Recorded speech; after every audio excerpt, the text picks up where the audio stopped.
Ceux qui font Monaco sont au micro. Je suis Geneviève Berthy et bienvenue dans le podcast de Monaco Info.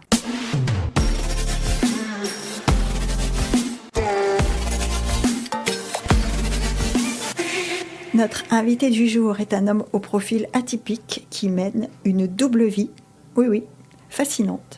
Quand il n'est pas infirmier anesthésiste au centre hospitalier Princesse Grace, il nous réveille sur scène en tant qu'humoriste.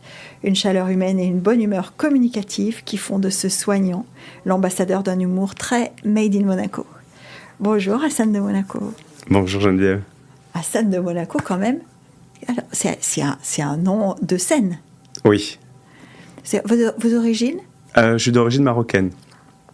Et donc, quand vous décidez de dire... Alors, c'est pas votre métier d'être sur scène, pas votre métier de faire de l'humour aussi. C'est le contraire, vous étiez humoriste et vous êtes devenu anesthésiste, enfin infirmier anesthésiste, ou c'est dans l'autre sens ? Non, c'est dans l'autre sens. J'ai d'abord commencé par la santé, et, parce que je pense que je fais partie de... Enfin, j'ai la chance d'avoir des parents qui voulaient absolument qu'on soit sécurisé en termes d'emploi et en termes de positionnement. Ça veut dire que l'humour, ça a toujours été là quand même. Ouais.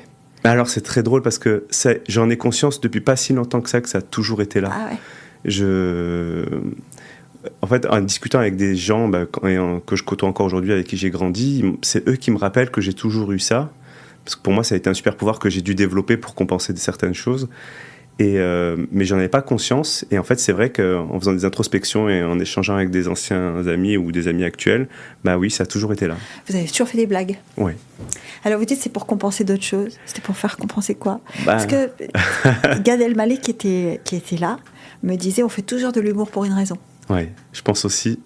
J'en suis persuadé, qu'on en ait conscience ou pas, moi je suis persuadé que ça remplit une fonction. Moi je dis que c'est un super pouvoir. Alors qu'est-ce que ça a compensé ? Alors une forme de timidité, un besoin d'intégration sociale. Ouais. Je trouve que c'est un vecteur incroyable et universel d'intégration. Donc Ah oui, c'est singulier que vous me disiez ça, parce que Alex Vizorek, qui était là aussi, me dit tu peux pas savoir comme le fait de faire rire les gens, ça m'ouvre des portes. C'est incroyable.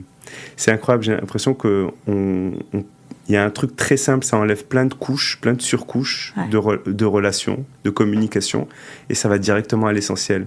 C'est quelque chose de tellement primaire, le rire, qu'on enlève toutes les surcouches et on se touche nos noyaux ensemble. C'est ça. Et c'est quelque chose qui est hyper jouissif, ouais. Bon, après, quand on est infirmier anesthésiste, alors infirmier anesthésiste, c'est quelqu'un qui endort et qui réveille les gens, même s'il y a un médecin à vos côtés, mais enfin, c'est quand même ce que vous faites tous les jours. Il y a ce côté aussi de relation assez particulière avec les gens, parce que là aussi, on enlève pas mal de couches. Quand on a quelqu'un allongé sur une table d'opération qu'on va endormir, on va à l'essentiel, je pense, dans le rapport qu'on a avec cette personne. Complètement. Et souvent, les gens pensent que c'est un grand écart, la santé et l'humour. Pour moi, c'est sur le même plan. Parce que dans tous les cas, en fait, on fait du bien aux gens. Et on se parle à des moments où on est plus ou moins vulnérable, en tout cas de manière directe. Pour moi, l'humour, c'est comme le soin. D'ailleurs, on utilise le rire dans le soin. Ouais. C'est faire du bien à l'autre, mais c'est juste une corde en plus à mon arc. Ouais, c'est vrai. Bon, j'aurais été tentée de vous dire, c'est quand même incroyable de faire de l'anesthésie et puis de l'humour. En fait, c'est pas ça. C'est la relation personnelle qui est le trait d'union. Ouais. En fait, la formation d'infirmière, elle est hyper intéressante. C'est drôle qu'on parle de ça parce que je m'en suis aussi rendu compte il n'y a pas si longtemps que ça. Mais il y a plusieurs types de relations à l'hôpital. Je vais rester dans le soin, mais il y a plusieurs types de relations. Il y en a qui sont très efficaces dans des relations longues, avec un investissement particulier, avec des patients qu'on revoit dans la durée. Je pense à des services d'hospitalisation longue. Et moi, j'ai jamais été bon là-dedans. Je pense que je suis quelqu'un qui est assez doué, en tout cas, dans des relations intenses et très délimitées dans le temps parce que déjà, ça prend beaucoup d'énergie. C'est très énergivore d'être intense dans la relation. Et l'anesthésie, c'est quelque chose où on est très intense dès l'arrivée du patient parce qu'il est souvent presque nu dans une pièce où il fait assez froid. Il a peur de ne pas se réveiller, la chirurgie, tout ce qui va avec. Et il faut être très, très efficace très rapidement pour essayer de le détendre, de l'accompagner, d'être au mieux, au plus près. Et pareil pour le réveil. Mais une fois que ce moment est passé, une fois qu'on a endormi, réveillé, en tout cas après ces moments-là, on n'a plus spécialement de contact en anesthésie. Donc c'est quelque chose, et c'est pareil pour la scène. C'est le spectacle vivant, c'est quelque chose qui est hyper cool, c'est que c'est un one-shot, comme les patients, j'ai pas de répétition avec les patients, je peux pas me tromper. Et c'est intense sur le moment. Et après, on se dit au revoir et on se retrouvera plus tard, mais il n'y a pas de continuité. Et moi, je me suis découvert, en tout cas, dans un truc où j'ai beaucoup plus de facilité et de qualité dans les relations courtes et intenses. Alors, vous dites courtes et intenses, je ne sais pas si on peut appeler... parce que, fort heureusement, alors même si vos malades, enfin les patients ne reviennent pas, enfin on leur souhaite, mais les spectateurs, ils reviennent quand même. Oui, mais ils reviennent pour un autre moment. Ils reviennent exactement comme les patients si je dois les revoir. S'ils reviennent se faire opérer pour un autre geste. Et donc c'est un autre rendez-vous. Et il faut surtout pas s'amuser à reprendre l'acquis du premier rendez-vous pour le second, parce que souvent ça ne marche plus pareil, que ce soit sur scène ou à l'hôpital. Oui, c'est vrai. Alors, j'en ai discuté avec Alex, mais je peux en discuter avec vous aussi. Vous avez des petits trucs, quand même. Parce que moi, ça m'a toujours impressionné, le stand-up. Toujours. Parce que seul en scène, pendant plus de 2 minutes, parce que stand-up, c'est quand même plus que ça, et face à un auditoire qui est forcément beaucoup plus nombreux. Pour moi, dans le métier, c'est la parole et la prise de parole en public. Je mesure à quel point c'est pas simple. Ouais, c'est pas si simple. Alors moi, en plus, c'est pas 100% du stand-up. C'est plus du one-man show et je fais une nuance parce que donc il y a beaucoup moins d'interaction avec le public. C'est quelque chose de beaucoup plus construit avec des personnages. Mais la particularité est que moi aussi, je serais incapable de faire ce que certains font, prendre la parole devant des gens sans savoir ce qu'on vient de dire. Ça m'impressionne, moi aussi. C'est que par contre, on vient proposer quelque chose qui est rodé, qui marche, et donc on peut derrière ça avoir des libertés, mais c'est du travail qu'on vient présenter, donc on est un peu plus rassuré. Je pense que je serais incapable, moi, un présentateur, un animateur qui vient et qui veut le faire au feeling, je ne sais pas. D'ailleurs, il y a beaucoup d'humoristes qui, des fois, c'est drôle, parce que quand on se voit remonter sur ça, qui me dit je sais pas ce que je vais faire comme sketch. Pour moi, ça, c'est pas pour moi, concevable. Ah non. Ça crée une angoisse qui fait que je pourrais pas. J'ai besoin de planifier un petit peu, pour le coup. Alors, tout à l'heure, vous disiez, c'est répété, c'est cadré. Quand on prépare un spectacle, par quoi on commence ? On commence par écrire, on commence par tester. Qu'est-ce qu'on commence par faire ? C'est très bien que vous posiez cette question, parce que je suis dans l'écriture du nouveau, donc je peux vous répondre clairement. Déjà, on commence par savoir de quoi on veut parler. Alors, souvent, ça vient de... Alors, je ne vais pas parler pour les autres, mais en tout cas, moi, ça vient de petites choses qui m'ont fait rire et je me suis dit, ça me parle à moi. Parce qu'il faut que, de manière égoïste, c'est l'égoïsme sain, mais il faut que je prenne du plaisir déjà à vouloir le raconter avant d'essayer de plaire au public. Donc, c'est déjà de choisir ça. Et puis, c'est souvent déstructuré au tout début. C'est plein d'idées, plein de directions. Donc, ça, c'est la première étape. C'est plein de notifications. Puis après, c'est essayer de rassembler tout ça en globi-boulga d'un truc qui pourrait faire une histoire. Parce qu'il faut qu'il y ait un début et une fin. Ça. Il faut qu'il y ait un chemin. Vous prenez les gens par la main, en fait. Complètement. Et après, il y a plein de gens qui ont des intentions différentes. Moi, je discutais... Mon frère est médecin. Et on discutait de ça. Il trouvait... c'est le mec le plus critique par rapport à ce que je fais. Et j'ai besoin de ça en plus. Et il me disait, il trouve que mon humour est... Je sais pas s'il va entendre le podcast, c'est drôle, mais il trouve que mon humour n'est pas assez porteur de messages par moments très clairs, très définis. Et ça remet plein de questionnements. Et je pense que certains humoristes aussi sont là-dedans. Pour moi, je suis un dealer de chocolat. Moi, je suis un vendeur de chocolat, je suis un vendeur de plaisir. Et le but, c'est vrai, si je veux upgrader, si je veux faire un truc très classe, c'est de vendre du chocolat avec un petit message. Le message, c'est la noisette. Donc moi, je suis un dealer de chocolat. Les gens viennent, achètent mon chocolat parce qu'ils aiment, ils goûtent, et en plus, il y a de la noisette. Ça, c'est fort. Par contre, quelqu'un qui veut faire passer que du message, pour moi, c'est un conférencier. Et qui, lui, fait passer de la noisette et peut mettre un peu de chocolat dedans. De temps en temps. De temps en temps, parce que ça permet de faire passer le message. Mais c'est pas le même métier, c'est pas la même mission. Donc, moi aussi, j'essaie quand j'écris un spectacle, de me faire rire aux gens, que ce soit tout public, ça c'est une exigence que j'ai, que ce soit bienveillant, tout public, non vulgaire, parce que ça fait partie de mon identité. Et puis par contre, s'il y a un message dedans universel qui nous parle, c'est ce qu'il faut. C'est le sous-jacent, le deuxième goût, le deuxième effet qui se coule, c'est super. Mais pas autre chose, pas tant. Donc après, c'est un dosage dans l'écriture du nouveau spectacle aussi, à quel niveau on met le message par rapport aux blagues. Donc c'est tout ça. Et ça se définit par l'écriture, le rythme, les silences des fois, le jeu. Mais tout ça, c'est hyper intéressant. Ça, en fait, c'est ce que vous êtes en train de me dire. Bon, vous me l'avez un peu tous dit, c'est que d'abord le rire, c'est une profession, c'est un métier. pas de l'impro totale. Et c'est pas uniquement une envie qu'on a. Hein. Et la deuxième chose que vous me dites, c'est qu'il n'y a pas de hasard, quoi. Non. Donc quand les gens rient, est-ce qu'ils se doutent ou pas que c'est un truc que vous faites tous les soirs pareil? Alors, s'ils se doutent, c'est que c'est encore perfectible ce qu'on fait. D'accord. Il faut vraiment leur donner la sensation que ce qu'on fait, c'est quelque chose de l'instant présent. Bon, ça, c'est un peu comme l'anesthésie. Hein. Exactement. Parce que C'est moi, pour y être exactement ce que passée, j'allais dire. j'ai pas l'impression que l'anesthésiste qui s'est occupé, l'infirmier qui s'est occupé de moi, il faisait ça comme ça avec tout le monde, pareil. Mais ce qui est beau, c'est qu'on peut aussi se tromper en anesthésie comme en humour. Ça veut dire qu'on est tellement intense dans le moment qu'il y a des choses qu'on prépare parce qu'on peut pas arriver feuille blanche, mais il y a des choses on sait pas du tout où on va. Hein. Et en même temps, il y a un petit stress ou pas? Ouais, mais je crois que c'est en tout cas moi c'est ce qui me fait monter sur scène. D'accord. C'est le stress. Alors moi j'appelle pas ça stress parce que mon métier de soignant me permet de savoir qu'est-ce qu'est le stress et qu'est-ce qu'est l'appréhension de bien faire ou de plaire ou de réussir à satisfaire ou d'avoir la réussite. Je suis dans une anesthésie, j'ai endormi quelqu'un, à un moment donné il se passe quelque chose en péropératoire, ça saigne, un trouble du rythme cardiaque, un problème respiratoire. Ça, c'est le stress sur le moment, parce que j'ai toujours peur que ça dégénère. Là, je le sens physiquement. Moi, je taquicarde un petit peu, je monter sur scène. Ah, vous le sentez ? Moi, oui. Quand c'est des choses En fait, l'anesthésie, c'est basé sur l'aéronautique. On a des arbres décisionnels et en fait, notre métier est de anticiper les problèmes. Donc, dès qu'il y a un moment donné où un problème nous rattrape et qu'on n'a pas une ou deux voies d'anticipation avant, là, on est rattrapé par le stress et donc c'est un peu, on gère différemment. Et donc, par rapport à, pour moi, ça c'est du vrai stress. Monter sur scène, et je le ressens physiquement. Hein.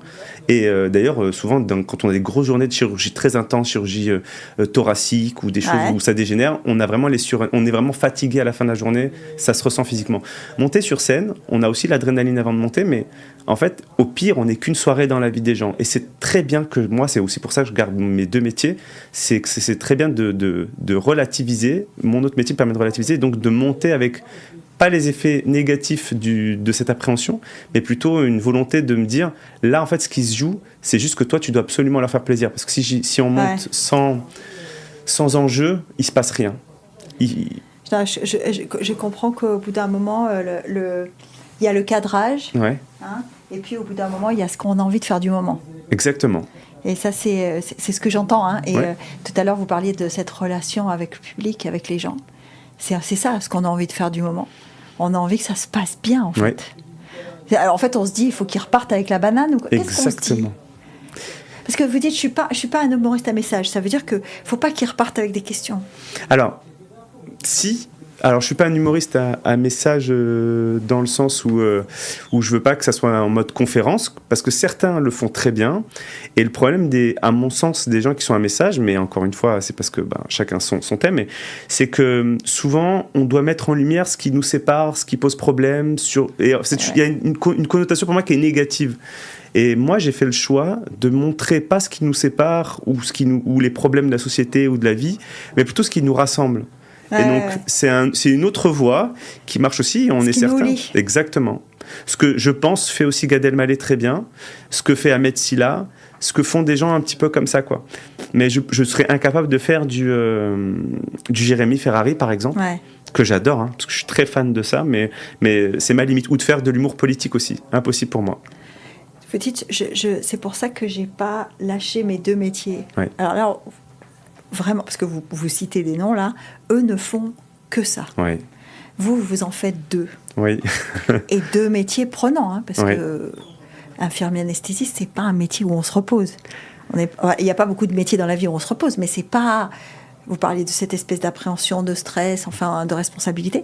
Il existe aussi dans l'autre métier. Est-ce que vous arrivez à garder l'équilibre avec ça ? Oui. Alors c'est le mot moi, que j'aurais envie de dire sur ce que vous venez de formuler, c'est deux métiers d'implication, quoi. Et c'est pas des métiers qu'on peut prendre à la légère pour le coup. Mais est-ce que je arrive à trouver un équilibre ? Oui, j'arrive à trouver un équilibre. Ça n'a pas été facile dès le début. J'ai été aidé aussi pour ça, mais j'ai réussi à trouver un équilibre entre les deux. Et c'est un équilibre qui me permet et en même temps d'y prendre du plaisir, parce que encore une fois, le métier de l'hôpital, ça a des implications, mais je fais partie d'un tout. Dans un hôpital, je fais partie d'un groupe. Ça veut dire que si je suis pas là, la machine marche et ça libère d'un poids qui est assez incroyable. Quand on est sur scène, ou quand un spectacle tourne autour d'un artiste, si lui n'est pas là au rendez-vous, il se passe rien. Et c'est une pression qui est, pour moi, ça, où je prends pas trop de plaisir. Donc, ça me permet d'avoir un équilibre et de me remettre un petit peu au niveau. Je sais pas si vous voyez ce que je veux dire. Je comprends. Je comprends qu'en fait, le moteur de Hassan, c'est aussi un certain défi continu, hein, à sa mesure. Enfin, c'est à votre mesure.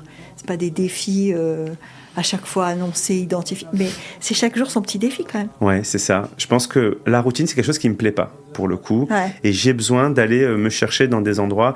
D'ailleurs, vous parliez que en fait, je me suis rendu compte que quand j'ai une vraie passion, quand j'ai quelque chose qui me plaît, je vais au bout. Et exemple, j'adore la plongée. Et j'ai tellement adoré la plongée que je suis devenu moniteur.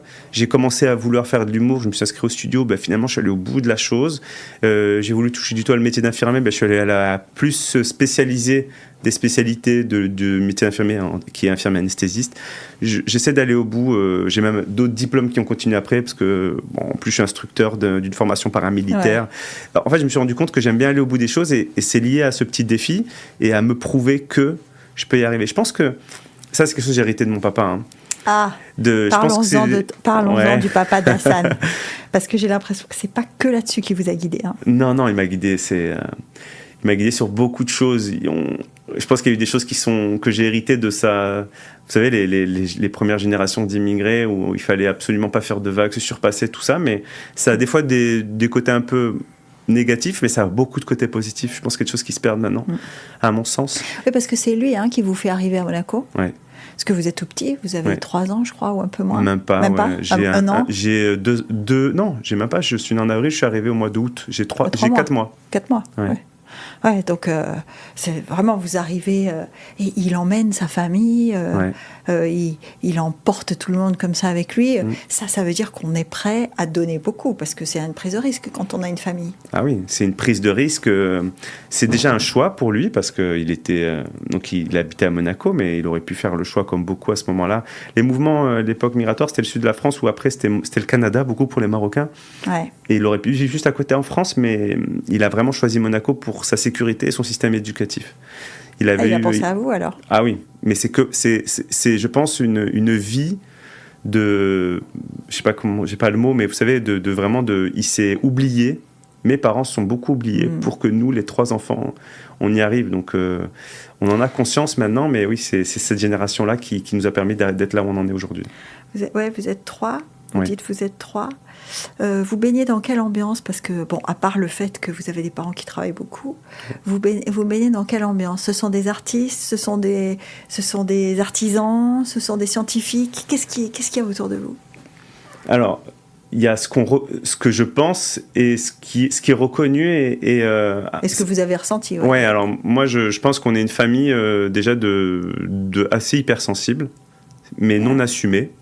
Moi je mets le mot dessus parce que je suis allé voir quelqu'un. mais je pense qu'on est une famille. C'est marrant, ça, les humoristes quand même. Hein, parce que moi, Gad me dit, je cherche encore ma voix, je cherche encore à savoir qui je suis, je cherche à entrer en contact avec moi-même. Enfin, vous avez cette quête quand même. Hein. Mais c'est hyper sain. Moi, je pense que déjà, je pense qu'il faut une forme d'hypersensibilité, ou en tout cas de sensibilité développée pour pouvoir déjà aller rencontrer quelqu'un d'autre dans sa sensibilité, parce que l'air de rien, dans l'humour, il y a aussi ça. Ouais. Mais ça me fait rire parce que souvent les gens pensent que les travails, quand on se cherche, quand on essaie de se développer personnellement et qu'on va voir quelqu'un ou c'est quelque chose qui doit être très court, et quand on dit qu'on le fait depuis des années et des années, pour moi c'est un travail en fait qu'on fait sur nous-mêmes, c'est un investissement sur nous-mêmes en fait. Et je vous ai parlé d'égoïsme sain, mais c'est exactement ça. Il faut d'abord qu'on apprenne à se connaître pour pouvoir s'aimer, pour connaître nos limites, nos faiblesses, ce qu'on cherche, et pour après être aidant, ou en tout cas être impactant envers les autres. Parce que ça veut dire que vos blagues, elles vous font d'abord rire, vous, ou pas? C'est obligé. Il faut qu'elles me fassent rire sur le fond. Des fois, après, on peut amener la forme pour qu'elle soit plus universelle. Parce que mon humour, on a tous un humour personnel. Vous avez de l'humour perso? Ouais. C'est-à-dire de l'humour pas travaillé, vous en avez? Ah oui. J'en ai, et qui marche essentiellement avec j'allais dire, mes miroirs, ceux en qui je reconnais le même humour. Alors, je pense prioritairement à ma famille, à mon frère. Et après, il y a des gens qu'on choisit, hein, comme dans la vie de tous les jours. On a des amis qui ne sont pas forcément ceux avec qui on travaille, mais il y a nos amis avec qui on a le même humour. Et on sait, parce que la même image peut nous faire rire sur le moment. Par contre, ce qu'on va proposer aux gens, c'est pas forcément tout le temps que ça, parce que l'idée, c'est de s'ouvrir aussi à tout le monde, quoi. Sinon, ça resserre. Exactement. Sinon, on peut faire de l'humour de niche. Et le but, c'est je crois, alors, il y en a qui vous diront que c'est pas de plaire au grand nombre, mais c'est de se montrer qui on est. Je pense que c'est vrai. Mais d'arranger l'image, la blague, pour qu'elle soit le plus efficace, surtout qu'elle touche un grand nombre, je pense que c'est une volonté c'est un effort. Vous savez, c'est comme quand on dit est-ce qu'on peut rire de tout. Et c'est notre responsabilité à nous. De l'amener. C'est pas juste ça me fait rire, je la livre comme ça, et puis si tu la comprends pas, t'as rien compris. Non. C'est que ça, c'est drôle, et je vais te le prouver que c'est drôle. Parce qu'il faut que tu vois comment je l'ai vu. Toi, tu l'as compris comme ça, t'as pas aimé ? Écoute, mais imagine la scène si, à ce moment-là, voilà comment je l'ai vu. C'est comme si moi, je vois la vie avec des lunettes, et mon humour, moi, il me fait rire dans ma tête, mais pour que tu rigoles, même blague, je vais te prêter mes lunettes. Et là, on aura la même vision, et là, on va être hyper connectés. Et c'est tout le travail des humoristes. C'est une drôle de gymnastique. Est-ce qu'il y a des soirs où vous vous êtes dit, ce soir, ça va pas le faire ? Ah oui, plein. C'est vrai ? Ah oui. Comment on fait quand on est sur scène et qu'on a 1h15 ou 1h30 de spectacle à dérouler, seul, et qu'on se dit, ça va pas le faire ? Alors déjà, il y a les fois où on se dit, ça va pas le faire, et au final, c'est ce qu'on se dit, mais ça va le faire très bien au final, en résultat. Ouais. C'est juste une appréhension. Il peut y avoir cette appréhension qui est... Et des fois, elles sont pas raisonnées, elles ont pas de sens. Et il y a des fois où c'est plus dur. Et ça nous fait sortir de notre zone de confort. Ouais. On va encore plus les chercher. Et très souvent, il se passe des choses assez incroyables à ce moment-là. Soit... La difficulté, ça amène des trucs. Quoi. Ah ouais, toujours. En tout cas, ça nous fait apprendre des choses sur nous. Et des fois, ça améliore le spectacle. Alors, soit ça améliore le spectacle, soit nous, on en tire des conclusions pour encore l'améliorer après coup. Ouais. Mais il y a toujours des choses. Il faut, je pense, ne pas reculer à ces moments-là. Il faut y aller, quoi. Tout ça, ça parle beaucoup de persévérance, de courage, de volonté. Vous êtes comme ça parce qu'on peut être passionné sans être courageux, hein ? Ah, c'est une bonne question. J'allais encore revenir à mon papa. Je pense que c'est des choses que j'ai héritées. La persévérance, le travail. Oui, parce que tout à l'heure, vous m'avez dit je suis d'abord devenue infirmier parce que moi, mes parents, donc j'imagine votre papa, ont dit il faut que tu aies un vrai métier avant. Ouais. C'est un truc classique quand on veut être artiste, il faut que tu aies un vrai métier d'abord. Ouais. Il y avait une vraie discipline à la maison. Ah oui. Parce que ça, c'est ce qu'on dit. Vous avez dit ce que souvent les artistes, ils ont ça. Mais il faut imaginer un artiste en plus immigré. Je crois qu'on se met 2 fois plus la pression parce qu'on ne veut pas être en marge. Vous vous sentez toujours immigré, là ? Je pense que ça fait partie toujours de nous. Parce que, disons-le, vous arrivez à Monaco à 4 mois. Ouais. Vous avez... 43 depuis 24 heures. Ah, cool. Ouais. Ah, happy birthday. Merci. Donc, 43 depuis 24 heures, vous êtes toujours là. Donc, on ne peut pas... J'imagine que Monaco, c'est chez vous. Je pense que j'aurais pas pu être dans un meilleur endroit pour me sentir intégré. Ah. Non, mais c'est sincère. Ça, c'est bien. Mais par rapport à plein de choses. Moi, vraiment, en gros, si on me demande Oui, c'est quoi ton pays ? Alors, vous êtes toujours marocain ou pas ? Oui, je suis toujours marocain. Mais moi, si on me demande, je connais l'hymne monégasque, je connais pas l'hymne du Maroc. Je suis investi dans tout à Monaco qui me touche. J'ai grandi ici. Enfin, je ne peux pas me voir ailleurs qu'ici, pour le coup. Donc, c'est pour ça que vous l'avez mis dans votre nom. Alors non. C'est vrai parce que beaucoup de gens pensent que je me suis auto-proclamé Hassan de Monaco ou que je l'ai mis, même si c'est pas quelque chose de péjoratif dans le regard des gens. Mais en fait, au tout début, mon spectacle s'est appelé Hassan Moukfi et pas du tout Hassan de Monaco. Et en fait, c'est la presse régionale qui m'a identifié. Ouais, qui a mis une indication de lieu en disant c'est Hassan de Monaco. C'est resté, et puis ça a été pris, et ça a donné une forme un peu comme si c'était, ça m'a fait rire le décalage, comme si c'était pas possible, Hassan et Monaco dans la même phrase, comme si c'était antinomique, alors que je suis le pur produit de dire, si, parce que je n'ai, et souvent on pose la question, mais il y a des Hassan, il y a des Arabes à Monaco, il y a des, genre, c'est pour ça que je le mets dans le spectacle, et donc la question qui suit souvent, c'est, il n'y a pas de racisme à Monaco, et je le dis partout, non. Mais vraiment, non. Et c'est une chance. Je suis d'accord avec vous. C'est une chance qui est assez incroyable, parce que le racisme, c'est juste que ce soit physique ou de nom, ben, on met une distance et on donne pas la chance à l'autre. Ouais. On n'essaie pas de rentrer en relation avec l'autre. Alors qu'ici, ben, on peut s'appeler, je sais pas moi, Rachid, Mohamed, Hassan, et puis on peut être intégré parce que ici c'est cosmopolite. Il y a quand même 140 nationalités sur 2 km², c'est assez incroyable. Et donc en fait, on a notre chance. Et alors si après nous on transforme l'essai parce qu'on a de l'humour, parce on a une forme d'intelligence relationnelle, parce qu'il se passe des choses, et ben en fait ça, on le passe tout de suite. Ce qu'on n'offre pas à certains dans certains pays. Donc moi, je n'ai jamais souffert du racisme par rapport à ça. Bah, ce que vous me dites, c'est quand même bon. Dans un pays qui fait 2 km², sur lequel il y a 140 nationalités à peu près, et la liberté de culte, puisque ça aussi, c'est vrai. Ça entre dans les éléments. Vous diriez qu'on est habitué quand même à Monaco à la différence ou pas ? Ah oui. Ah mais c'est incroyable. Moi, je pense qu'on est plus habitué qu'ailleurs, et de manière très, très fluide et simple, quoi. Ouais. Il suffit juste de regarder. Pour vous parler, je pense que tous les gens qui ont grandi ici auront l'image de regarder les sorties voiles qui sont liées à l'école primaire. Quand on est moi, j'étais à l'école Saint-Charles, qui montait à l'école du Rocher, au collège, plutôt à l'école Charles III, sortie voile, moi, de l'époque, sur le port, et que quand tous les bateaux sont alignés à la queue leu tirée par un zodiaque, et qu'on voit les différences culturelles, physiques des enfants, ben, il n'y a aucun moment, il n'y a que des enfants qui s'amusent à faire du sport sur des bateaux, dans l'eau. Il n'y a rien qui transcende plus que ça. C'est ça. Et ça, c'est génial. Ils sont dans le bus avant, ils sont dans le bus après. C'est incroyable. Sortie voile, c'est vrai, hein. Ah ben on est un des rares endroits. On fait de l'aviron et de la voile quand on est à l'école, au collège et à l'école primaire, vous vous rendez compte ? Moi, quand je disais ça à mes cousins qui habitent dans le nord de la France ou même au Maroc, ils sont impressionnés, quoi. C'est fou, quoi. Est-ce que vous allez au Maroc ? Oui, j'y suis allé beaucoup quand j'étais petit. J'ai fait une petite pause, j'avais besoin de rester et découvrir plein d'autres pays parce que j'ai eu la chance de... Enfin, je me suis missionné pour voyager, je croyais que c'était important. Et puis après, en fait, l'air de rien... Comme dit un grand rappeur, c'est des fois la terre est ronde parce que on retourne toujours chez soi en fait. Ouais. Et je me suis rendu compte que et Monaco et le Maroc, ça nourrissait quelque chose chez moi et j'avais besoin d'y retourner. Donc maintenant j'y vais 1 à 2 fois par an, voire plus. Ouais. Ah ouais. Quand vous mettez les pieds là-bas, est-ce que vous vous sentez quand même originaire de là ? Du Maroc ? Oui. Parce que quand on n'y a jamais vécu, parce que 3 mois ou 4 mois, c'est pas y vivre quand même. Même si vous y êtes retourné régulièrement. Est-ce que vous sentez quand même vos racines ? C'était ça mon idée.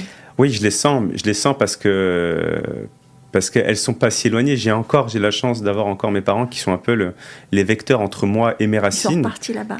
Non, ils sont retraités, ils sont ici, mais ils font beaucoup d'allers-retours. D'accord. Mon père a une passion pour les palmiers, donc il va lui-même récolter ses dattes, il fait des allers-retours tout le temps. En fait, il a d'autres bébés. Comme il ne pouvait plus avoir d'enfants, je pense qu'il a fait des palmiers, et puis voilà. Mais c'est un peu nos liants. Bon, je vois que la pomme n'est pas tombée loin de l'arbre, hein, c'est une famille de passionnés. Ouais, bon. Complètement. Et vous parlez d'artiste ou artisan, mon père à la base avait une formation de forgeron dans la famille, je pense qu'il y a un côté. Et puis je pense qu'on est issu d'une famille, parce qu'on n'a pas les mots comme ça culturellement dans mon village, parce que c'est un village berbère dans les montagnes. Je pense qu'on est une famille de conteurs. On a l'habitude de prendre la parole devant des gens pour raconter des histoires. Et mon père, dans les soirées où quand j'étais petit, il allait inviter avec des amis, c'était celui qui quand il parlait, tout le monde rigolait et l'écoutait, quoi. Oui, alors Alex Vizorek m'a dit ça aussi. Il m'a dit, moi je me suis rendu compte, je sais plus si c'était son papa ou son cousin, que quand il prenait la parole et qu'il racontait des trucs, tout le monde l'écoutait. Je trouvais ça génial, quoi. Ouais. Mais ça, je pense que c'est un don. Je ne sais pas si ça se travaille, ça, en fait. Ce serait un truc intéressant à voir, mais je pense qu'il y a des gens qui sont comme ça. Il y a des gens, quand ils prennent la parole, déjà, il faut aussi qu'ils soient à l'écoute, ces gens-là, parce que souvent, ils ne prennent pas la parole n'importe quand. C'est des gens qui attendent le bon moment pour prendre la parole, souvent. Et puis, quand ils prennent la parole, ils le font d'une certaine manière, avec une vraie intention et tout ça, et ils arrivent à la garder. Donc oui, je pense que ça, c'est un don, on l'a ou on l'a pas. Mais mes parents, c'est eux qui me permettent de garder ce lien avec le Maroc. Et quand j'y vais, à travers ma famille qui est encore là-bas, des tantes, des oncles, alors j'ai plus mes grands-parents, mais quand j'y vais, oui, je ressens ça. Parce que... Vous comprenez la société que vous avez devant vous, vous voyez les nuances, vous voyez les détails, tout. Je comprends pas tout. Je crois que j'ai pas tous les codes. Par contre, ça me permet de relativiser ce que j'ai ici. Ça veut dire que j'aime aussi aller au Maroc parce que c'est différent. C'est pas mieux ou moins bien, mais c'est que c'est différent. Ouais. Il y a des trucs où c'est mieux le Maroc et moins bien ici, à mon sens. Je parle je peux donner des exemples dans la facilité de discuter avec les gens, dans des formes d'échange qui sont très directes. J'ai l'impression qu'il y a moins de filtres. Dans la volonté de partage aussi, qu'on a un peu moins ici, à mon sens. En tout cas, je pense que c'est plus chaleureux dans certaines zones de partage au Maroc. Et il y a des choses qu'on a ici qu'on n'a pas là-bas.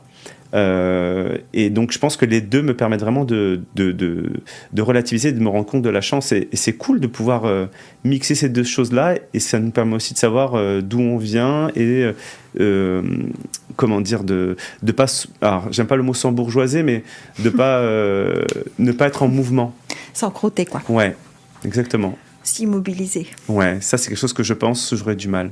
C'est vrai? Je pense que le mouvement, c'est la vie. Vous êtes un hyperactif? J'ai jamais eu cette étiquette. Je pense que si à l'époque on parlait de trucs à la TDAH, des choses comme ça et tout, je pense que j'aurais eu toutes les étiquettes. Oui, parce que quand même, moi j'essaye 5 minutes de réfléchir à la journée de Hassan, qui est infirmier anesthésiste, avec tout ce que ça comporte comme préparation, etc., qui est humoriste. Alors peut-être il se retrouve le soir sur une scène, etc. Il ne doit pas y avoir beaucoup de temps pour la bulle. Hein. Non. Mais des fois, comme beaucoup d'humoristes, parce que par contre à l'hôpital je suis accompagné, c'est des bulles qu'on fait seul. Ouais. C'est aussi un métier qui est très solitaire. Ça c'est le côté un peu... Et aussi pour ça que je garde l'hôpital, parce qu'on peut très vite s'enfermer, s'isoler. Si vous faites que de l'humour? Ouais. À mon sens, oui. Je pense qu'il y a des relations qui sont honnêtes, sincères, parce qu'on partage des passions communes, et il y a des relations qui sont fausses, parce qu'elles sont liées à des projections, on cherche quelque chose chez l'autre, on a un besoin, on a des fois des collaborations qui ne sont pas sincères. Bref, il y a plein de choses qui sont des fois fausses, donc il faut naviguer dans ce milieu-là. Et pour le coup, ça, moi, je n'ai pas été spécialement préparé, parce que j'ai grandi à Monaco, où on est déjà nous, dans une bulle. Alors, j'aime pas le mot bulle, mais on est déjà protégés. Là, j'arrive dans un autre milieu qui, en plus, lui, a encore une surcouche, donc c'est très compliqué. Mais c'est pas facile des fois de gérer ça. Moi, je viens de finir 2 ans au point virgule, où je jouais 2 fois par semaine. Donc j'enchaînais beaucoup, hein. C'était lundi, mardi à l'hôpital, c'était des journées en 10-12 heures, enfin c'est 10 heures normalement. Ensuite, mardi, je finissais la journée, je prenais l'avion pour aller à Paris, je jouais mercredi, jeudi là-bas, et je jouais vendredi, samedi en tournée, je rentrais que le dimanche.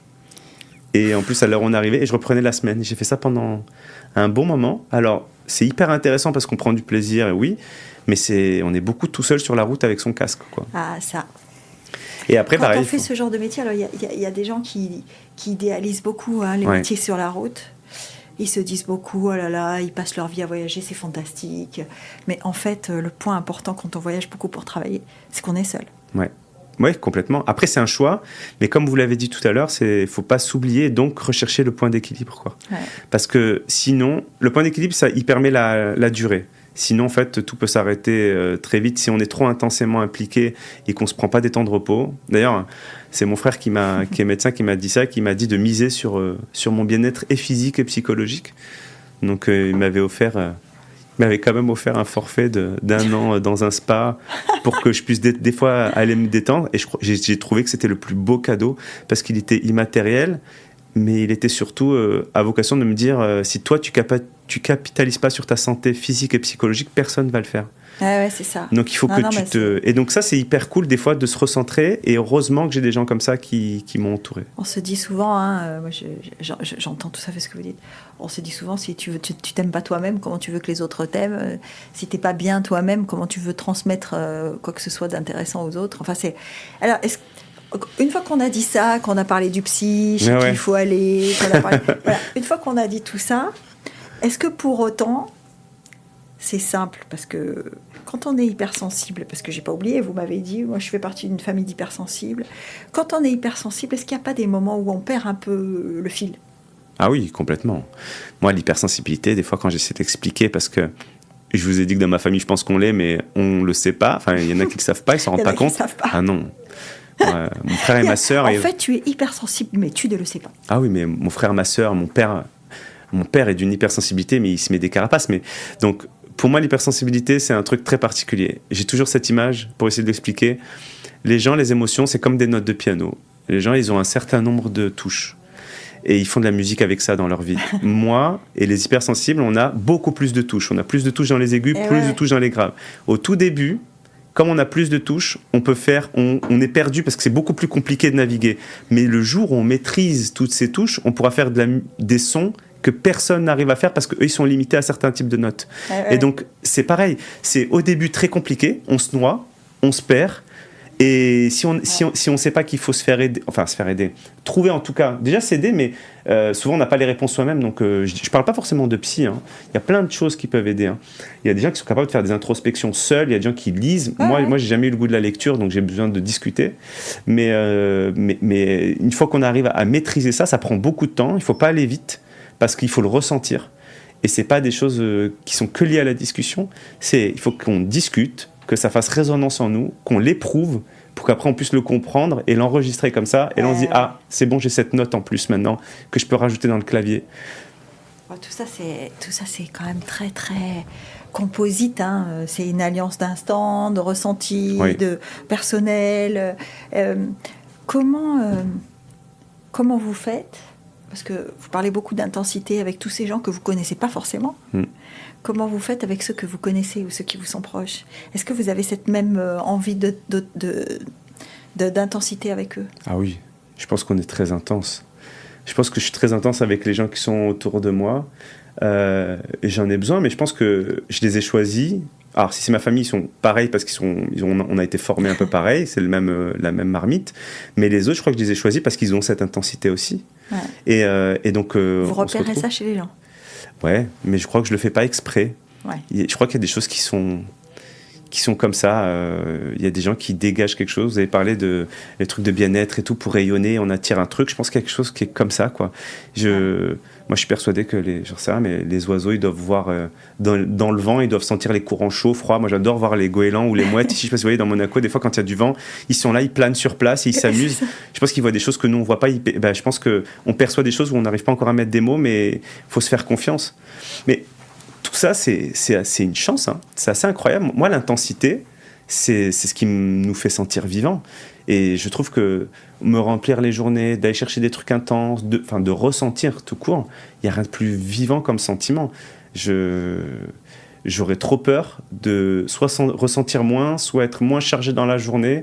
Ouais, j'aurais peur de lâcher quelque chose, quoi. Ouais, il y a cette espèce, on sent chez vous, cette espèce d'envie de ne pas rater un morceau, quoi. Ouais, c'est ça. C'est une chance. Je crois que toute ma vie est une chance déjà. Parce que j'allais vous dire, moi j'aimerais bien que vous m'expliquiez comment tout a démarré, parce que quelle est la propension pour que tous les infirmiers anesthésistes du monde qui ont envie de faire de l'humour se retrouvent sur scène un jour ? Quand même une part de chance. Il y a du talent, il y a du travail, tout ce que vous voulez, mais il y a quand même une part de chance. Oui, complètement. Mais alors, la chance, pour moi, elle a un autre nom déjà. On peut mettre destin, hasard, ce qu'on veut, mais pour moi, l'équation de la réussite, mais ça voudrait dire que j'ai réussi, je ne le pense pas. Mais pour moi, de quelque chose qui marche, je dis toujours que le talent, c'est le travail et le don. Ouais. Donc, si je devais en équation, c'est vraiment ça, c'est talent égale travail et don. Et réussite, c'est quand le talent, donc les deux acteurs qu'on a dit, rencontrent l'opportunité. Donc en fait, elle est là, mon équation. Ouais. C'est-à-dire que des fois, il y a des gens qui sont doués mais qui ne travailleront jamais, ça ne marchera pas spécialement parce qu'ils vont se faire rattraper, ils vont pas polir leur savoir. Il y a des gens qui travaillent beaucoup mais qui n'ont pas le début et en fait, ils vont soit être à côté, ils vont polir une pierre mais ça n'aura jamais été le bon métal ou la bonne pierre. Et il y a des gens qui vont faire les deux et là, on peut dire qu'ils ont du talent, ça va se voir. Mais pour qu'ils réussissent, qu'ils sortent du lot et qu'ils en fassent quelque chose, il faut qu'il y ait une opportunité. Des fois, on rencontre une personne et trop tôt ou trop tard. Moi, ça m'est arrivé plein de fois. J'ai rencontré des gens trop tôt et j'étais pas prêt. Le timing, c'est quand même important dans la vie. Et ça nous appartient pas.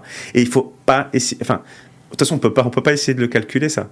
Donc, en fait, il faut juste comprendre que. Vous parliez de destin. Je pense que vous y croyez alors. Ah oui, complètement. D'ailleurs, c'est le nom de ma maman. C'est Mektoub. Ça veut dire destin en arabe. Et pour moi, complètement. C'est pas un hasard, ça. Hein. Non, ça l'est pas du tout. Mais c'est. Et puis ça fait du bien aussi de se dire qu'il y a des trucs qu'on maîtrise pas. Vous parlez arabe ? Je parle berbère. C'est pas exactement pareil. C'est pas même pour la langue, hein, c'est pas du tout la même chose. Il n'y a aucune base commune. Ça ressemblerait, si je l'utilisais, ça ressemblerait presque à de l'allemand. Tellement c'est des sons cassés. Ah oui. Donc non, c'est un dialecte vraiment différent. D'ailleurs, pas tous les Marocains parlent berbère. Et tous les Berbères parlent marocain ou pas? Et beaucoup de Berbères comprennent l'arabe parce qu'à l'école, ils ont appris l'arabe. Alors que maintenant, ça y est, depuis une dizaine d'années, je crois, le berbère est entré comme deuxième langue à l'école. Mais avant, les berbères comprenaient l'arabe, ceux qui ont fait des études ou qui sont allés à l'école, mais l'inverse, non. D'accord. La réciproque, non. Et à la maison, vous parliez berbère? Mes parents me parlaient berbère, sauf qu'à la maison, ma mère parlait des fois arabe, mon père parlait berbère. À l'école, on me demandait de parler français. Et donc, j'ai mis beaucoup de temps quand j'étais petit à oser parler, prendre la parole, parce que ce qui paraît, j'hésitais. Et donc, on a choisi le français pour la maison, ce qui nous a beaucoup aidé. Et maintenant, je pense qu'on a besoin de revenir sur des choses. Et donc maintenant, mes parents nous parlent berbère parce qu'on veut faire vivre cette langue qui est en train de, je pense, de disparaître. S'éteindre, ouais. Ouais. Et qui est très très belle. Et puis c'est aussi un truc cool parce que nous, les berbères, on comprend tous les arabes, mais eux ne nous comprennent pas. Donc on peut être à côté on est marocain, on peut être à côté d'un autre marocain, il ne comprendra pas ce qu'on dit, alors que nous, on maîtrisera totalement ce qu'il dit. J'ai l'impression que c'est un super pouvoir. Vous vous êtes déjà produit au Maroc ou pas? Non. Non. J'ai fait une émission de radio, mais j'ai jamais été sollicité. C'est quelque chose qui me manque. Mais je sais pas. Dans ce que j'entends, je me dis, s'il y a une scène, ouais. Elle est là-bas, quoi.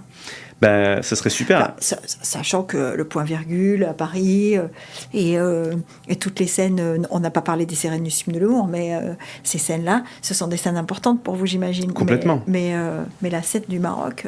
Ce serait surtout que mon père m'a toujours dit, tant que j'ai pas joué au Maroc, pour lui, je suis pas un vrai humoriste, quoi. Donc j'ai aussi envie d'aller le chercher par rapport à ça. À une époque, c'était presque un objectif, c'était de faire le Marrakech du rire parce que c'était très actuel. Après, ça s'est arrêté. Parce que l'art de rire, on n'en parle plus, mais ça s'est arrêté depuis quelques années, depuis un peu avant le Covid. C'est vrai que je suis un peu plus débordé pour autre chose, donc je suis moins à la recherche de ça. Et puis je crois que j'ai aussi besoin de... Je parle du Maroc dans mon spectacle. Il y a un hommage à mes parents, il y a un message pour tous ces gens, pas forcément marocains, mais tous ces immigrés qui se sont sacrifiés pour que leurs enfants y arrivent avec leur maladresse et leur envie. Je crois que j'ai fait un pas vers ça et peut-être que... J'attends que le Maroc me propose et que je suis moins en demande. J'ai toujours moi fait les efforts pour arrondir les angles. Et je crois qu'à ce niveau-là, j'ai envie que mon travail de lui-même attire et pas moi aller taper à la porte de choses. C'est peut-être de l'ego mal placé, mais j'ai aussi envie qu'eux reconnaissent mon travail. Vous voulez qu'il se passe cette espèce de magie entre le Maroc et vous, quoi. Ouais. Je crois que j'aurais envie de dire à mon père, c'est pas moi qui ai demandé pour répondre à ton truc, regarde, c'est eux qui sont venus me chercher. Ouais, ça fait aussi partie des points qui vous restent à prouver parce que on a discuté de beaucoup de choses. Parce que vous avez été multiprimé quand même, on l'a pas dit, mais je vois le prix du jury au Festival des Fous Rires d'Avignon, Azuréen de l'année par Nice Matin, prix du public au Festival du Rire de Saint-Raphaël, prix du jury du Festival du Rire de Villeneuve-sur-Lot. Enfin bon, faut se dire que quand vous faites l'exercice, vous perdez pas souvent, quoi. Non. Après, on n'y va pas souvent pour avoir le prix parce qu'on y va pour rencontrer un public différent. Là, c'est drôle parce que tous les prix sont assez différents. Il y a des fois des prix public jeune, c'est-à-dire c'est une tranche d'âge, c'est entre 18 et 25 ans. Puis après, il y a des prix du jury, du public. Mais ça, c'est plutôt une fierté. Mais j'y vais jamais avec la volonté de gagner un prix. Par contre, j'ai arrêté assez rapidement, peut-être parce que je pense que j'ai eu les prix que je voulais, mais j'ai arrêté parce que les concours, les prix, ce qui est embêtant, c'est que comme il y a des gagnants, par définition, il y a des perdants. Ouais, c'est ça. Et donc à un moment donné... Ça, c'est terrible. Ouais, et donc à un moment donné, il suffit juste de ne pas avoir des prix 2 fois, et je pense que je me suis dit, est-ce que moi... j'aurais assez la niaque ou est-ce que je prendrais bien le fait de perdre plusieurs fois? Et donc je me suis dit, il vaut mieux savoir s'arrêter. Et puis j'ai eu des discussions avec des humoristes qui maintenant sont très hauts. Je pense à Edgar Rive, je pense à Paul Mirabel, je pense avec qui on a fait ensemble les mêmes concours. Et qui m'ont eux d'eux-mêmes se sont dit à un moment donné, être une bête de concours à un moment donné ça rapporterait. Il y a plein de gens qui sont très connus qui ont perdu tous leurs prix et il y a des gens qui ont gagné tous les prix et qui n'ont pas marché. C'est un peu comme les diplômes. Oui, exactement. Il y a des autodidactes, il y a des gens qui sont bardés de diplômes et puis il y a des mecs qui ont rien ou des femmes qui ont rien et qui font des carrières fulgurantes alors qu'ils ne sont pas forcément formés. Exactement. Enfin formés académiquement, je veux dire, mais ça c'est vrai. Vous parliez de tous ces gens que vous avez croisés. Est-ce qu'il y en a un en particulier, un humoriste comme vous, que vous auriez en tête en disant s'il y en a un avec qui j'aimerais continuer de faire des choses, c'est avec lui ou avec elle? Il y en a plusieurs, mais moi je me rappelle que les sketchs où j'ai le plus rigolé, alors là j'ai Florence Foresti qui me vient, mais le sketch, les sketchs. Ah bah oui, alors là vous avez une fan inconditionnelle. Ouais, pour moi, le dernier spectacle de Florence Foresti, Boys Boys Boys, c'est une masterclass. Vraiment, il y a des choses incroyables. Mais si je devais donner un nom vraiment de quelqu'un de assez incroyable, pour moi, ça reste Gad Elmaleh, vraiment. Et j'ai la chance en plus de le côtoyer. C'est la chance, il est marocain comme vous, il habite Monaco comme vous. Hein. Bah, c'est en ça, je pense, où on a les mêmes... en tout cas, moi, je ressens des vibrations. Et quand je l'ai connu, quand j'étais fan, dès son premier spectacle, j'étais allé voir Acropolis. Je sais pas, je devais avoir 15 ans, je sais plus, mais c'était incroyable. Quand il danse oui. et qu'il joue au piano. C'est incroyable.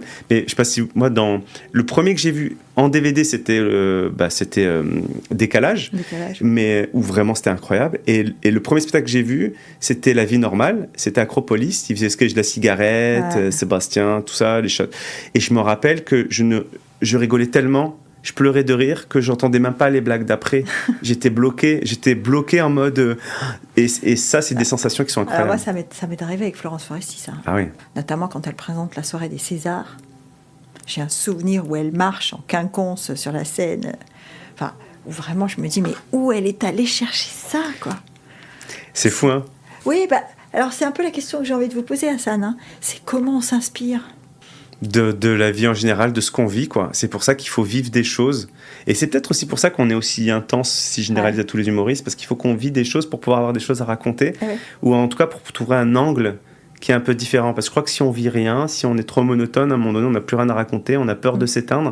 Et je crois qu'on a besoin d'alimenter ce feu créatif, donc on a besoin de vivre des choses et d'être intense. Alors là, on parlait de débuter. Quand on termine une tournée, alors là, vous avez parlé du point-virgule, donc vous avez terminé après le point-virgule au Moods. Oui.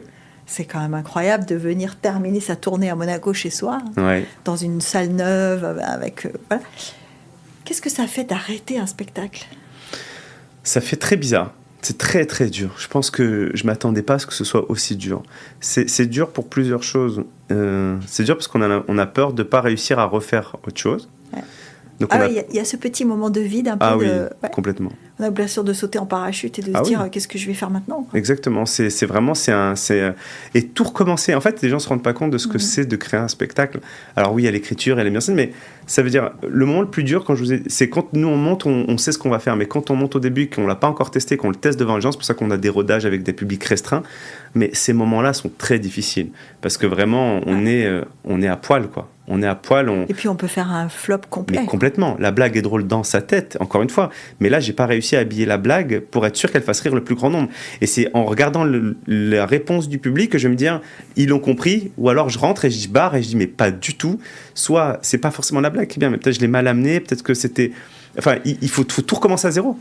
On est capable de remettre en question autant de choses, en disant je l'ai mal dit, je l'ai mal amené.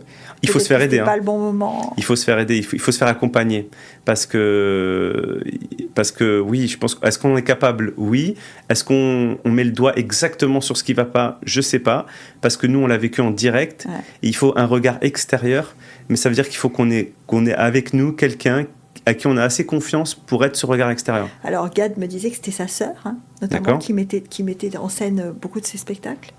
Et vous, est-ce que c'est quelqu'un d'aussi proche ? Oui, c'est ma metteur en scène et co-auteur du premier spectacle qui s'appelle Peggy Semeria et qui est en fait, c'est elle. En plus, Peggy, le point de Peggy, c'est qu'elle est de Monaco aussi, quoi. Complètement. Mais il fallait ça.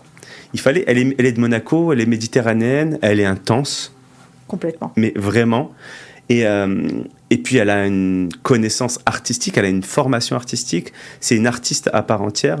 Elle a un univers, Peggy, ça c'est sûr. Mais complètement. Ouais. Mais en plus, elle a une formation, je dirais, elle a fait les cours Florent, elle a vraiment tout ce bagage-là. Elle a fait des comédies musicales, enfin beaucoup de choses. Et elle est critique avec vous ? Ah oui, très. Mais de toute façon, je pense que je pourrais pas et elle le sait, je pense qu'on peut pas se parler en se disant écoute, j'espère que tu vas pas mal le prendre, écoute, est-ce que toi tu vois comme moi ? Non, il n'y a pas de ça, on n'a pas le temps de faire ça, on n'a pas le temps, c'est contre-productif de faire ça, toute l'énergie qu'on met à essayer de trouver le mot, non, il n'y a pas de ça, moi ça me plaît pas du tout, ça c'est nul, et c'est à moi, et tout le travail c'est, je vais devoir le défendre devant peut-être 500, 800, 1000, 2000 personnes, si j'arrive pas à la convaincre elle, comment je vais convaincre ? Ils vont être beaucoup moins indulgents, les autres, parce que les gens, ils partent de zéro. Ils ne me connaissent pas. La Peggy, elle me connaît, donc ça devrait être plus facile. Donc si je n'arrive pas à la convaincre, elle me dit, pour moi, ça n'existe pas. Je vais dire, attends, écoute ce que je vais dire. Je pense. Et là, je vais dans un truc. Et si la femme dit, bon, vas-y, remontre. Mais des fois, elle me dit non. Non, toujours pas. Mais le non, c'est à moi de pas lâcher. Hein. C'est ça qui est drôle. C'est que c'est pas un non de non, on n'a pas le temps. Et c'est que si moi, c'est vital et que je suis persuadé, il faut que mon effort la convainc. Et c'est exactement la même énergie que je vais en la racontant aux gens. Donc non, c'est une vraie mission. Et le travail commence là. J'imagine. Le travail commence là. Est-ce que c'est pas un peu rude, surtout quand c'est quelqu'un qu'on apprécie, hein, parce que là vous parlez de Peggy en l'occurrence, mais c'est quelqu'un qui vous est proche. Est-ce que c'est pas un peu dur quand elle vous dit alors ça va pas du tout quoi.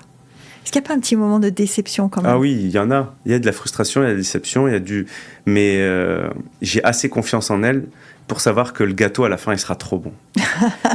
C'est ça. Le gâteau sera trop bon. Ben, c'est vraiment ça. Vous êtes gourmand? Ah ouais. Grave. Oh là là, vous pouvez même pas imaginer. Au point virgule, ils m'avaient donné un c'était quoi qu'ils m'avaient dit? En fait, moi, je venais au point virgule pendant les 2 ans, pour vous dire. Je venais tout le temps, parce que c'est dans le Marais. Il y a que des pâtisseries de luxe à côté. Ah oui, c'est vrai. Ils sont tous autour. Tous. Et j'allais même des fois à Opéra ou à Châtelet. Et chaque jour que je jouais, j'allais me chercher une pâtisserie avant de monter sur scène. C'était mon réconfort. Je me suis dit, avant de faire du bien aux gens, je vais me faire du bien. Et à chaque fois, j'arrivais avec ma pâtisserie. Et ils me disaient, oh là là, oh là là. Et c'était dans mon budget à moi. Je me suis dit, c'est normal. Donc je venais, j'achetais une pâtisserie. Et je me suis dit, bon, j'ai fait lui. Quand j'allais dans une boutique, je disais à la boutique, je reviens demain, je vais goûter celui-là. Et je faisais que ça. Et oui, pour moi, il n'y a rien de plus artistique à mon sens que la gastronomie. Il n'y a rien de plus artistique. Parce que alors Bruno Mantovani, qui est directeur artistique du Printemps des Arts, il serait d'accord avec vous. Hein. Ah oui, pour moi, ça fait appel à plus de sens. Ça fait appel au goût, à l'odorat, au toucher. Ça fait appel à des souvenirs. Pour moi, ça raconte une histoire souvent quand c'est bien amené, parce qu'il y a cuisine et cuisine, mais c'est pas forcément des trucs chers. Hein. Ça peut être une bonne cuisine de maman qui raconte quelque chose, mais pour moi, il y a rien de plus gastronomique. Vraiment, je regarde pas beaucoup la télé. La seule émission que je regarde, c'est Top Chef. Parce qu'ils sont capables avec rien de transformer. Top Chef. Mais que ça, je regarde que Top Chef, vraiment. J'allume, alors je regarde en différé, mais quand j'ai un peu de temps, je regarde que Top Chef parce que je trouve qu'il y a des jeunes qui sont là et qui sont capables de. Moi, on me dit, vous avez une carotte, un céleri, du chou grave, et qu'est-ce que vous nous faites? Et ils disent, je vais vous faire une tarte aux fraises. J'ai pas compris. Et moi, vraiment, je serais incapable de faire ça. Donc ça m'impressionne. Non, mais c'est un peu comme le métier que vous faites, hein. C'est-à-dire que tout le monde raconte des blagues, ou tout le monde arrive à un moment à faire rire son copain, sa copine, son frère, sa sœur, tout le monde. Mais de là en faire son métier, c'est autre chose. Il faut se dire que l'humour, c'est comme ce qu'on a dit sur la cuisine. Ces gens qu'on voit à Top Chef, c'est pas des gens qui ont cuisiné à la maison. Hein. C'est des gens qui sont levés à 5h du matin dans des restaurants étoilés pour se faire un nom. Et nous, on voit juste maintenant la crème de la crème. Ils sont déjà pas mal formés. Et avec ça, on les voit galérer en direct. Ouais. Imaginez, c'est la même chose pour nous. Nous, quand on vient sur scène dans un spectacle, on vient pas. C'est pas moi qui sors de l'hôpital, je n'ai rien écrit et j'arrive et je me suis dit j'ai fait rire mes collègues à la machine à café, ça va marcher quoi, ça va le faire. J'ai une blague sur Toto, elle est incroyable, je crois pas qu'ils la connaissent celle-ci. Ou tire mon doigt, non, il y a pas de. C'est vraiment le truc de se dire, j'ai travaillé, je viens présenter un produit fini et maintenant on va savourer ensemble. Mais quand le gâteau est bon à la fin, vous voyez, quand on sait qu'on a mis de l'effort, d'ailleurs dans Top Chef c'est ça, hein, quand ils ont transpiré, ils ont stressé, ils étaient à 2 doigts de pas y arriver, ils rendent le truc, et la formule, et la personne le goûte, et il y a une explosion de saveurs, il y a un message. Et surtout il y a une appréciation. Quoi. Ah oui. C'est quoi la récompense? Ce sont les rires ou les applaudissements? Moi, j'ai du mal avec les applaudissements. Ah ouais? Ouais. Je pense que c'est mon contre-coup de l'hôpital où on nous applaudit plus depuis le 2020. Mais je veux dire. Vous avez beaucoup applaudi quand même à un moment donné. Oui, mais je pense qu'on mérite encore aujourd'hui. Il n'y a pas de reproche dans ce que je dis. Non, bien sûr. C'est un peu ce truc que vous dites dans l'intensité. C'est que on vous a beaucoup applaudi pendant une période où c'était tous les soirs. Ouais. Et j'imagine qu'après, quand c'est 0, ça fait beaucoup de transition. Moi, c'est plutôt parce que je sais ce qu'on fait tous les jours à l'hôpital et que ça mérite à mon avis plus d'applaudissements que ce que je fais sur scène. C'est en ça que j'ai du mal avec les applaudissements. Je sais que mes collègues de réa que je laisse à 20h et qui vont travailler toute la nuit avec 5 respirateurs qui marchent et il y a un avis de décès le lendemain matin et tout, ça c'est des applaudissements qui devraient être plus nourris tous les soirs. Donc j'ai l'impression de les voler. Ça c'est peut-être un peu ça qui me gêne, même si j'ai travaillé pour. On peut pas tous faire des choses qui traitent de la vie et de la mort hein, quand même à ça, non ? Complètement, mais c'est en ça que peut-être j'apprécie parce que c'est une reconnaissance du travail qu'on a fait, parce que je suis pas tout seul, il y a Peggy avec moi. Ouais. Mais les rires, eux, oui, parce que les rires, eux, et en plus c'est codifié des fois les applaudissements. Il y a aussi ça qui me gêne. On sait qu'à la fin d'un spectacle, quand ça s'est bien passé, c'est le moment d'applaudir. Et même il y a des gens, il y a des humoristes ce que j'aime pas moi, mais qui créent ces moments d'applaudissements. Ouais. y a une manière de l'amener un petit peu. Il y a une formule où si on met une bonne ponctuation dans la phrase, on sait que là, on va avoir des applaudissements, quoi. Parce que vraiment, ça m'a fait plaisir. Et là, bam, on sait qu'il y a des applaudissements. Oui. Alors que si on dit, bon, ça m'a fait plaisir, et les gens se disent, il va y avoir une suite. Donc ça, c'est amener les rires. Pas leur dire riez là. C'est quelque chose, ça vient, ça monte, et dès qu'on l'a, hop, on lâche plus, et on remonte un peu comme à la pêche. Mais il y a un truc, c'est plus spontané, plus sincère. Ouais. Bon, entre rire et applaudissement, je dirais rire à 2000%. Ouais. Et est-ce qu'ils vous font rire ceux qui rient avec vous? Parce que il y a un truc, c'est que l'autre jour, j'ai été voir un stand-up de Philippe Lelouch. Oui. Et à un moment donné, il a pris un fou rire sur scène parce qu'il a sorti une blague que quelqu'un a réagi d'une manière... Et ça l'a fait rire, en fait. Est-ce qu'on est client de l'humour quand on est humoriste? Complètement. Je pense que le spectacle, d'ailleurs, il prend un autre niveau quand on l'a joué assez de fois pour pouvoir se détacher du texte. Ouais. Quand on se détache du texte, on est vraiment en relation avec le public.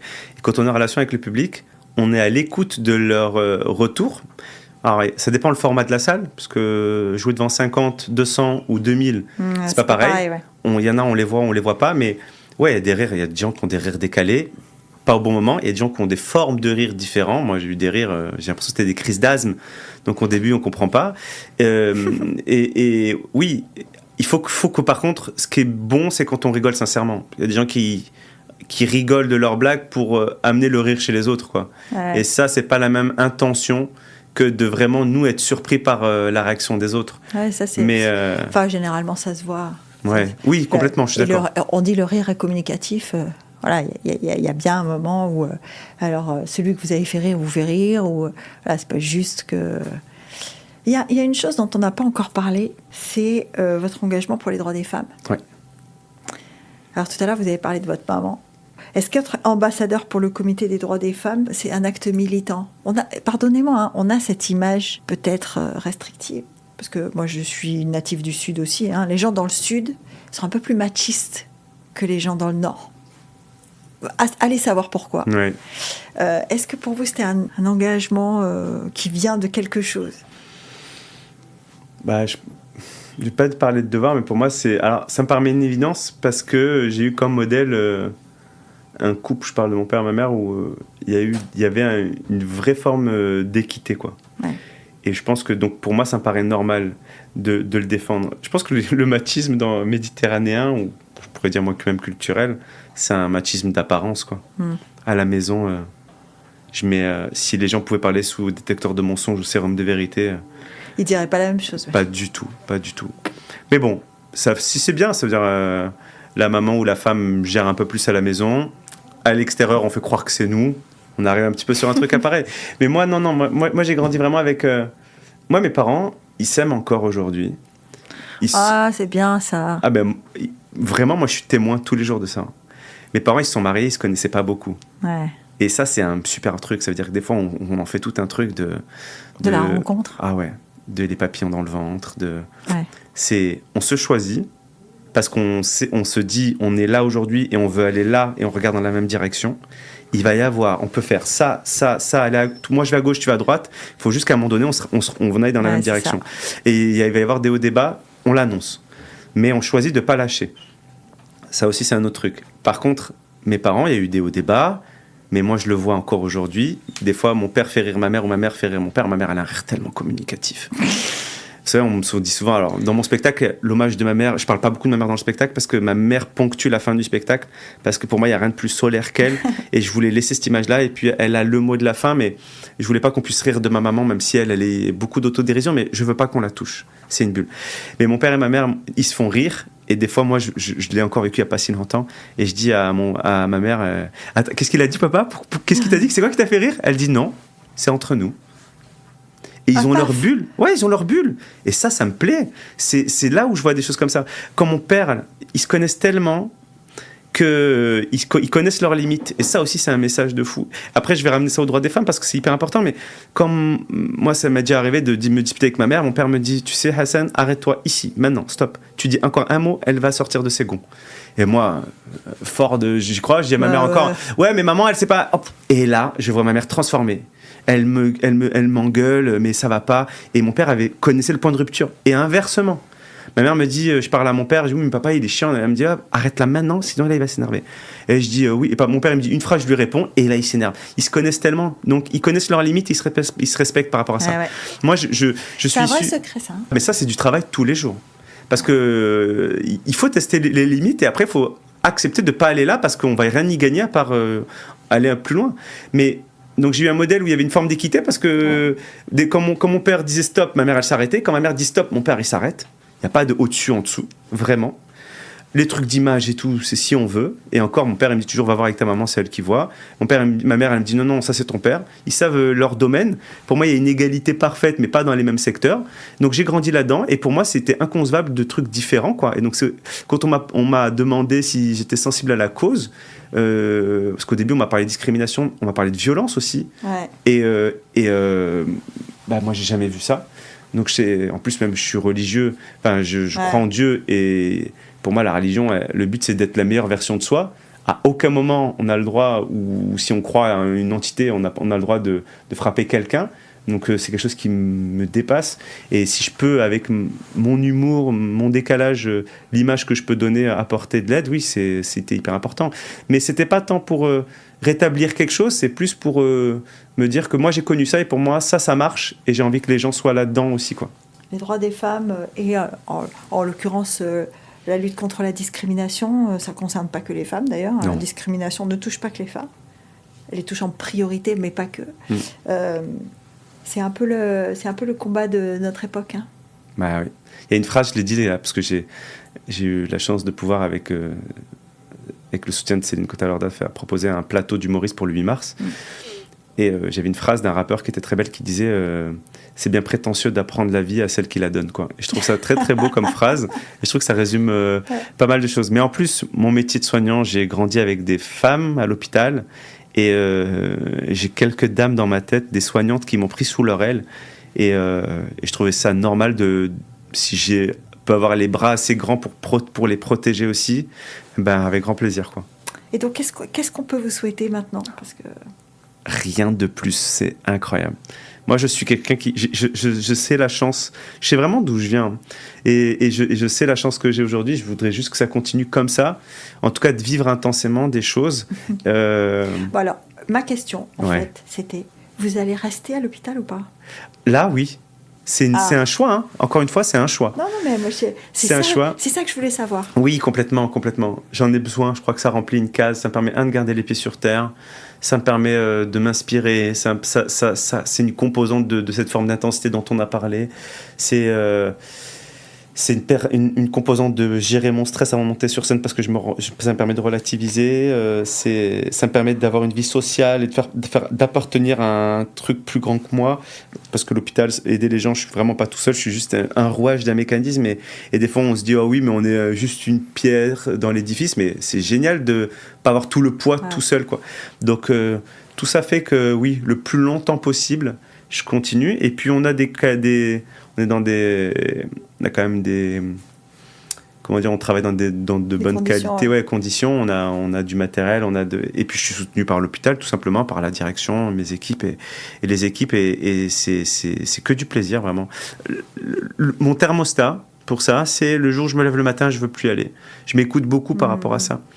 Et moi, là, peut-être parce que je travaille, je suis à mi-temps, peut-être parce que je travaille à mi-temps, donc ça fait aussi voir les choses différemment, mais le matin, quand je me lève et que je dois aller travailler, je suis très content. Et ça a été un truc où moi, j'ai eu très peur quand j'étais petit. Hein. Moi, j'ai eu un bac scientifique, je voulais pas faire ça du tout. Mon père qui m'a forcé de faire scientifique. Et vraiment, j'avais peur d'être dans un métier où je prenais aucun plaisir. Parce que mon père, c'est pas qu'il prenait pas de plaisir, mais c'est pas des métiers de choix, parce qu'il avait pas de formation. Donc je savais pas ce que je veux faire. C'est drôle, hein, quand on est jeune, c'est là où on peut faire ce qu'on veut, mais on sait pas ce qu'on veut, et quand on sait ce qu'on veut, c'est un peu trop tard des fois. Mais j'ai toujours eu peur de pas trouver un métier de plaisir. Et là, j'ai trouvé dans ma spécialité d'anesthésie, parce qu'infirmier c'est encore différent, j'ai trouvé un métier plaisir. Quand est-ce qu'on vous revoit alors ? Quand est-ce qu'on me revoit? Alors déjà tous les lundis, mardis au bloc opératoire, mais bon, je vous le souhaite pas. Bon, et si on peut éviter. Ouais, non, c'est sûr. Là, je retourne à Paris de temps en temps parce que là, je vais faire quelques plateaux parce que je fais partie des spectacles sélectionnés pour les 50 ans du Point Virgule. Ouais. Donc je fais quand même pas mal d'allers-retours. J'espère revenir très rapidement avec le nouveau spectacle. Moi, ma question, c'était quand est-ce qu'il sera fini le nouveau? Alors, j'espère finir un petit test de rodage et pouvoir vraiment présenter un travail abouti en janvier 2026. Ce serait super. Eh bien, rendez-vous en janvier 2026. Alors. Avec grand plaisir. Merci à Hassan. vous. Merci.